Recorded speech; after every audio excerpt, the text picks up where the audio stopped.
Congressman Matt Gaetz has decided to double down on living in a glass house and throwing stones on the issue of abortion activists and whether or not they're attractive.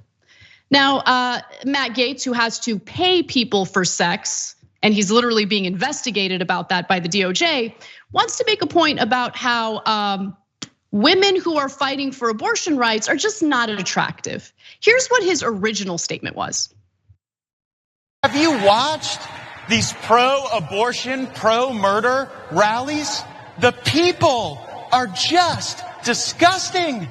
Like, why is it that the women with the least likelihood of getting pregnant are the ones most worried about having abortions? Nobody wants to impregnate you if you look like a thumb. These people are odious on the inside and out. They're like 5'2", 350 pounds, and they're like, give me my abortions or I'll get up and march and protest. And I'm thinking, march? You look like you got ankles weaker than the legal reasoning behind Roe versus Wade.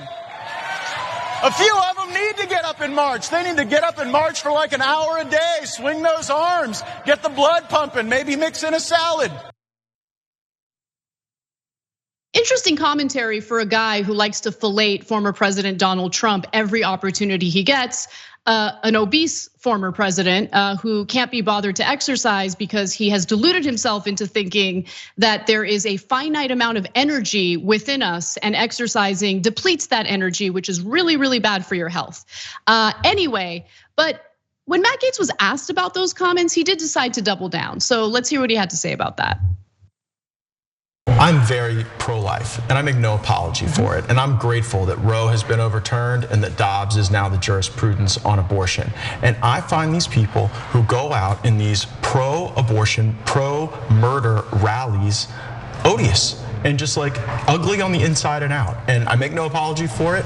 The ones that are out there protesting and marching outside Justice Kavanaugh's home, trying to threaten the court, that's just, it's just pure ugliness. And I see that ugliness on the inside, I see it on the outside. Is it safe to say that based off of your comments, you're suggesting that these women at these abortion rallies are ugly and overweight? Yes. What do you say to people who think that those comments are offensive? Be offended. Okay, great. So let's play this game. Since he's totally fine with making comments like that, I'm sure he won't be offended when I show you a screenshot of the exact video, by the way, that you just saw. That's Matt Gaetz, who I wouldn't sleep with if the survival of the human race literally depended on it. I'm also 5'3", 115 pounds, and let's come back to me.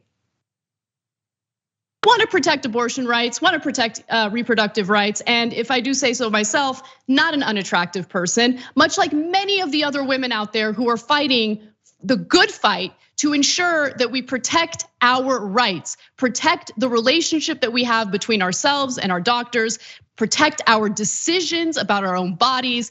Matt Gaetz has to literally pay women to sleep with him, and he has the audacity to judge the physical appearance of others. Please. Now, we have more to get to on this story, but Farron, why don't you jump in? Maybe I'm being unfair. Maybe I'm being unfair by calling Matt Gaetz ugly, but again, would not sleep with him if the future of the human race depended on it. I'm not gonna fault you for that. I mean, the guy looks like he needs to be sitting on a couch next to Beavis critiquing MTV videos. Not to mention the fact that this is a guy who up until what, like 2 years ago was very much overweight himself. Hey, congratulations, you did lose the weight, Matt. Something I struggle to do, but I look like a goblin, so I have no problem calling out Matt Gaetz for also looking like an absolute freak. Because this guy's got some serious demons inside him, both inside and out, by the way. Not to mention, this is a guy who, as you pointed out, we've got the Venmo receipts. We know you were paying women. The question I have is, were any of those payments used on any kind of medical procedures? Maybe something happened with some of the women, Matt? I mean, all of this is going to come out. We are going to get answers from this. Greenberg has been cooperating beautifully with prosecutors. He's not even gonna be sentenced until December now. And so that's probably the point where we will see the other indictments come out, because we do know they're coming.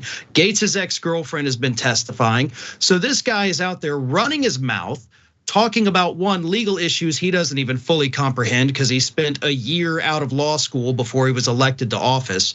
And two, insulting people when again, he looks like a cartoon character that also, and this is the most important part, the whole thing, what he said down at that Tampa event, he ripped that off from a 1996 George Carlin stand-up special, but Carlin was talking about the anti-abortion people. Gaetz just flipped it. So now he's stealing jokes. So he's Carlos Mencia, I guess, of the Republican Party, stealing other people's material for his own. It's pathetic, it's ridiculous, and of course he's gonna double down. And I live in his district, and these idiots here, sorry, but they're gonna vote for him again. They love that. And that's the worst part about living in this area. It's a beautiful, physically beautiful place. The people are all just as hideous as Matt Gaetz. Yeah, I know I'm being a softie, but I hold out hope for voters in Florida because the fact of the matter is people live in their own little media bubbles and they're fed nonstop propaganda. And I wanna believe that most Americans, and by the way, the polling does show this. Most Americans believe that people in general, including women, should be able to make decisions about their own healthcare, should not have the government between them and their doctors.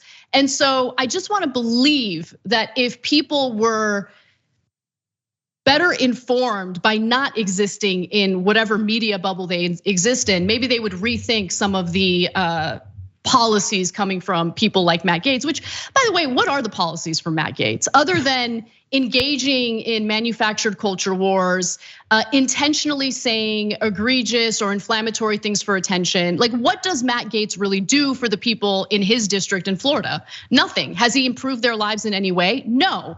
But the problem is the media is not good at reporting that, right? The media falls for the manufactured culture war narratives coming from right-wing politicians time and time again. And I think that it's very much intentional by the Republican right wing to do this because it also deflects from the unwillingness to do anything to materially benefit anyone's life is a huge negative mark for the Republican Party, but they're able to skirt any responsibility for that by purposely saying inflammatory things, much like what Matt Gaetz said in regard to those fighting for reproductive rights. And by the way, later he bragged about how his Turning Point USA speech, where he talked about ugly women, got the most attention of any speech at Turning Point USA. Congratulations.